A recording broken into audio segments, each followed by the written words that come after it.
Welcome to CRE Fast Five, where we detail hot topics in commercial real estate in 5 minutes or less. I'm Carly Iacono, and tonight we are talking about the effects of the coronavirus shutdown on commercial real estate. Really wish we weren't talking about this, but here we are. It's been a wild 2 weeks, and it's time to start looking at some of the big picture issues that are in front of us. First, before I jump in, I wanted to share a personal mantra of mine with you, which is, "This too shall pass." Very basic, but it is a wonderful thing to keep in the back of your mind. We will emerge through the other side of this. All economic downturns have upturns that follow. Sure, we've been through a pandemic, but I am confident that we will contain it. We will, create vaccines, whatever needs to be done, we will get through this. So don't lose sight of that. Now, onto commercial real estate. There is no way to forecast exactly what's going to happen. So anyone who tells you they can, be a little bit wary. But what I can tell you are some big things that we're watching and will continue to push content out as the situation evolves. First is lending. Lending has not dried up. So contrary to some of the messages you'll see in the media, banks are still financing. This is not a complete credit lockdown.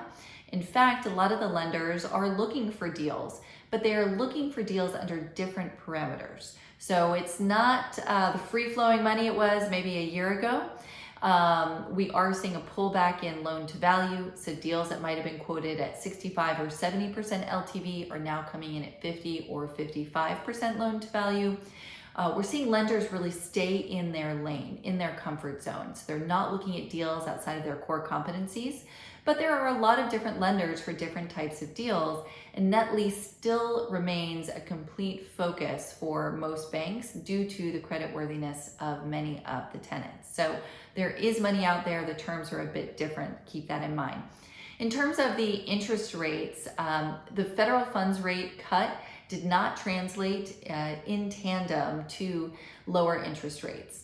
Ironically, interest rates are up about 20 basis points in the last 2 weeks, despite the federal funds rate cut. And that's due to the volatility in the market and the banks, like I said, pulling back their risk tolerance. So rates are still historically low, but they have gone up a bit due to the overall economic climate.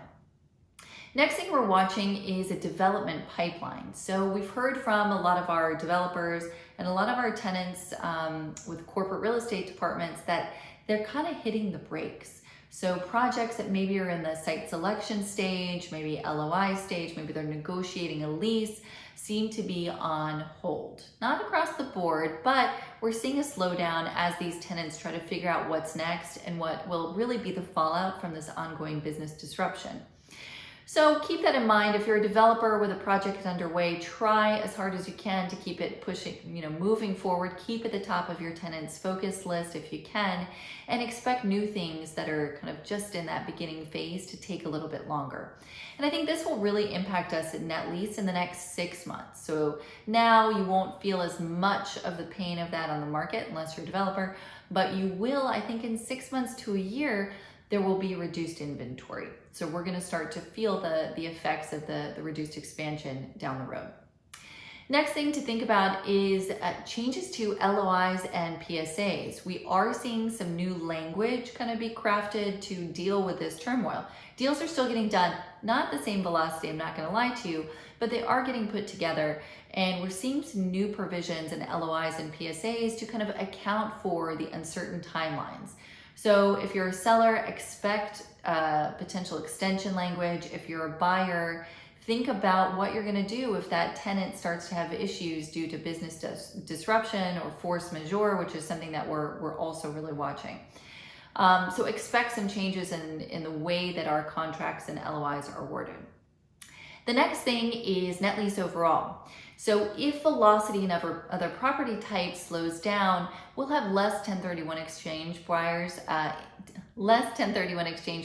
coming into the property type. So that in itself will kind of slow down demand and might impact prices. But conversely, we are expecting more new buyers as people turn away from the stock market. Our hope and our thought is that they're going to turn to net lease as a safe, stable asset class and perfect for someone who's not accustomed to real estate ownership. So We'll see, but hopefully those two factors wash each other out and we have a stable flow of buyers moving forward. Those are some big picture things we're looking at. I will say there's a lot of other bright spots on the horizon. Stimulus is coming of some variety, right? That'll have some sort of impact that hopefully will be positive. Summer will bring out hopefully less virus counts and more positive news as well. And then just overall pent-up demand.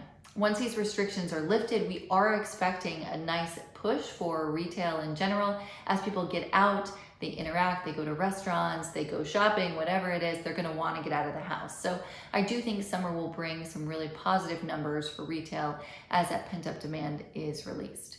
Again, constantly evolving situation. Feel free to call our team anytime. We are on the phones nonstop talking about this whole issue.